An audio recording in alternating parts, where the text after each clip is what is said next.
11:48 y vamos a ir a un espacio tradicional. Cada 15 días los amigos del estudio de Barredo y Larraudé nos acompañan. Hoy está en línea Luis Galeazzi. Luis, ¿cómo andás? Marcos te saluda. Hoy estoy ¿Qué sin tal? Fernando. ¿Qué tal, Marco? ¿Cómo andás? ¿Solo? Sí, solito. Igual me traje un amigo acá, Sebastián Calvo de Red Surco, que estamos charlando esta mañana. Así que bueno, vamos Bueno, a lo nuestro. A ver, me planteó Carolina el tema y yo dije, uy, a ver, esto suena más que interesante.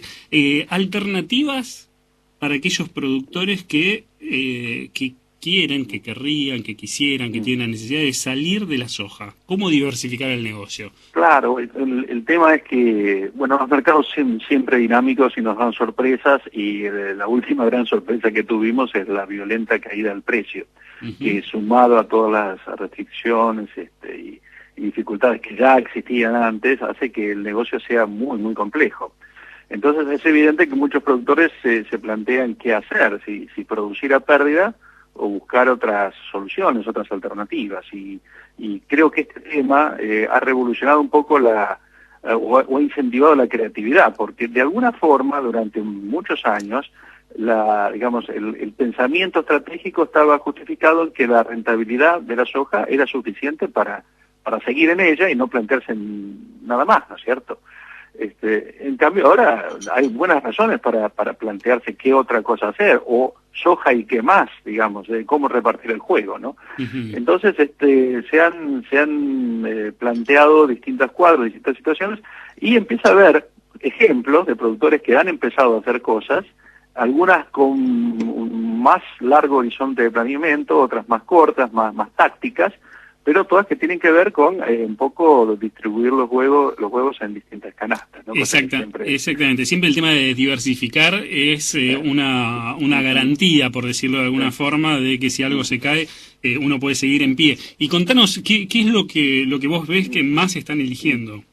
Bueno, por eso te digo, hay de lo más ambicioso y de lo más estratégico que implica inversiones más largas y un periodo de repago más largo, a cosas más cortas, ¿no? Hay muchos que han vuelto a la invernada, a la ganadería de invernada, por ejemplo, que es un negocio que tiene su lógica en estas condiciones, con este panorama de precios, ¿no? Hay que comparar los precios específicos del agro con los precios de la carne, y un poco hacer la justificación de cuál es el punto de equilibrio de los dos.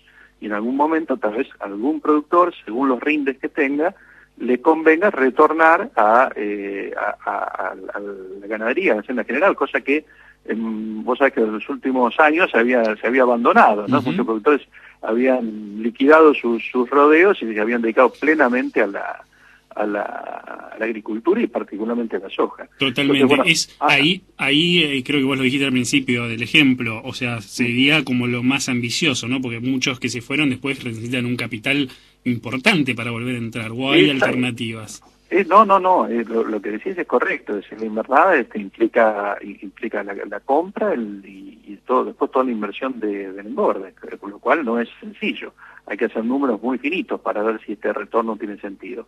Otros han variado de cultivo, básicamente, lo que han hecho, y esto por ejemplo en el norte se ha visto, han empezado a experimentar con cultivos como no tradicionales, que yo, quinoa, garbanzos, cosas que antes estaban fuera del mapa completamente, y de repente hay productores que empiezan a decir, hay otros mercados que son distintos, tienen otra lógica, no son commodities masivos, sino son mercados de nicho que están muy asociados a los consumos locales. En el norte hay más cultura de esto, y empieza a haber algunos productores que empiezan a repartir las hectáreas entre el cultivo tradicional, la soja, etcétera, lo que venían haciendo, las rotaciones tradicionales, a cultivos más experimentales que algunos realmente encuentran un mercado. Obviamente no es producción masiva, Ujú. se venden de a un camión, ¿no? Pero sí que tiene sentido, y esto hay que estudiarlo muy bien en el sentido de cuál es la cadena de valor de esos Ujú. cultivos, ¿no? ¿Quién es el comprador de esa producción. Totalmente, ¿No? ahí sí que hay que ir con el camino muy bien estudiado, con pie de plomo y ver dónde uno se está metiendo para después no sufrir las consecuencias de un crecimiento explosivo de un determinado cultivo que no tiene mercado finalmente, ¿no? Claro, es que el tema es justamente lo que vos planteas, el tema es más comercial que técnico, porque técnicamente el cultivo no es un cultivo inaccesible para quien ha hecho otros cultivos, ¿no? Tiene su particularidad, pero básicamente el que ha cultivado bien soja o maíz o lo que fuera, sabe cultivar o aprende rápido a cultivar garbanzo, quinoa o cualquier otra variante. El punto es si se sabe comercializar eso, es decir, hay que analizar muy bien la estructura de mercado, si uno tiene entrada a esos mercados, cuál es el precio, cuál es la forma, la competencia, la capacidad de compra de ese mercado para decir, bueno, me arriesgo en esto.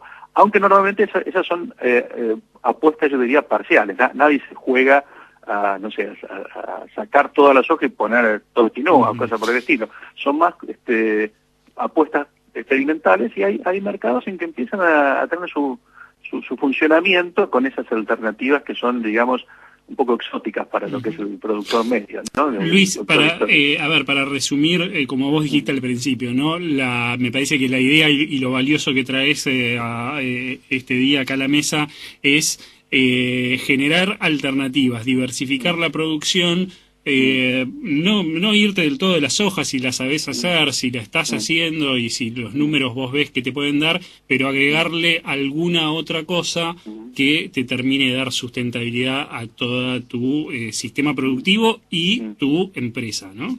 Exactamente, y sobre todo estudiar mucho. Yo creo que acá lo que se descubre es que es lo de siempre, ¿no?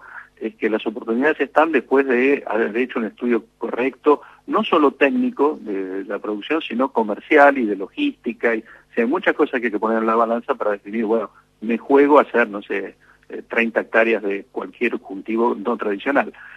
Pero esto hay que, hay que hacerlo. Bueno, en el norte, vos sabés que hay otras alternativas, tabaco, por ejemplo. Sí, mira, estuve la semana pasada en Mendoza y charlábamos con un productor de justamente esto que vos decís, y él me contaba su ejemplo. Productor tradicional de ajo, zanahoria, bueno, los cultivos hortícolas tradicionales de la zona, y cómo ahora está metiendo vacas, tenía 2 o 3 vacas que lo hacía más que nada por cariño, por tradición, porque le gustaba, y ahora se da cuenta que metiendo la ganadería en su sistema y haciendo un uso muy intensivo de los suelos, es decir, no dejando ningún lote libre en ningún momento del año cuando tiene los cultivos hortícolas, con los cultivos hortícolas, cuando los levanta tirando verdeos y pudiendo meter ahí arriba a las vacas, da sustentabilidad a todo su sistema. Así que es una tendencia que es interesante que la cuentes y te agradecemos mucho. Bárbaro, y bueno, seguiremos hablando porque seguimos aprendiendo, el mercado nos sigue enseñando. Absolutamente. Abrazo grande, Luis. Gracias, igualmente. Luis Galeazzi, del estudio Barrero y Lorra.